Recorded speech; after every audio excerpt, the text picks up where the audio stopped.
Ils ne vivent pas. Ils tiennent. Ils respirent. Mais à quel prix? Ils marchent avant que le jour ne naisse, portant le poids d'une vie sans promesse. Le ciel est lourd, leurs yeux aussi, comme si la terre refusait leurs cris. Ils donnent leur chair, ils donnent leur temps. Leur souffle s'éteint lentement. Chaque pas est une prière muette que personne n'entend, que personne n'interprète. Leurs âmes s'effacent dans le bruit du monde. Leur douleur tourne comme une onde. Ils crient en silence, ils tombent sans bruit, car même souffrir n'intéresse plus personne ici. Ils saignent sans blessure, ils pleurent sans voix. Ils vivent à genoux sans savoir pourquoi. Leurs mains sont pleines mais leurs vies sont vides. Ils nourrissent le monde mais meurent dans le vide. Pendant que d'autres jouent avec l'or et le feu, eux parlent à Dieu les yeux brumeux. Dis-moi Seigneur, les vois-tu encore? Où sont-ils perdus dans l'ombre du décor? Ils portent des chaînes qu'on ne voit pas, des dettes, des peurs, des combats. Leurs rêves ont été vendus en silence contre quelques miettes d'existence.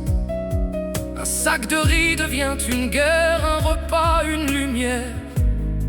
Et dans leur nuit sans repos, ils enterrent leurs espoirs trop tôt. Le monde tourne mais sans eux, ou plutôt sur eux, car ce sont leurs dos fatigués qui portent les rois sans jamais régner. Ils saignent sans blessure, ils pleurent sans voix. Ils vivent à genoux sans savoir pourquoi. Leurs mains sont pleines mais leurs vies sont vides. Ils nourrissent le monde mais meurent dans le vide. Pendant que d'autres gaspillent sans compter, eux apprennent à respirer sans exister. Dis-moi Seigneur, est-ce ça la vie, ou une lente mort qu'on appelle survie? Il y a un désordre dans l'ordre des choses, un monde construit sur des âmes en pause, une justice absente, un équilibre brisé, où les plus vrais sont sacrifiés.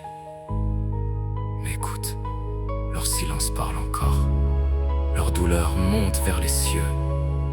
Et un jour, même les invisibles deviendront des feux. Ils saignent sans blessure, ils pleurent sans voix, mais leurs larmes écrivent une autre loi. Un jour leurs chaînes tomberont à terre, et le monde verra ce qu'il a fait à ses frères. Pendant que certains dormaient dans l'or, eux parlaient à Dieu dans le décor. Et quand la vérité sortira de la nuit, même les puissants trembleront devant leur vie. Ils ne sont pas faibles, ils sont épuisés. Ils ne sont pas perdus, ils sont oubliés. Mais Dieu n'oublie jamais ceux que le monde abandonne.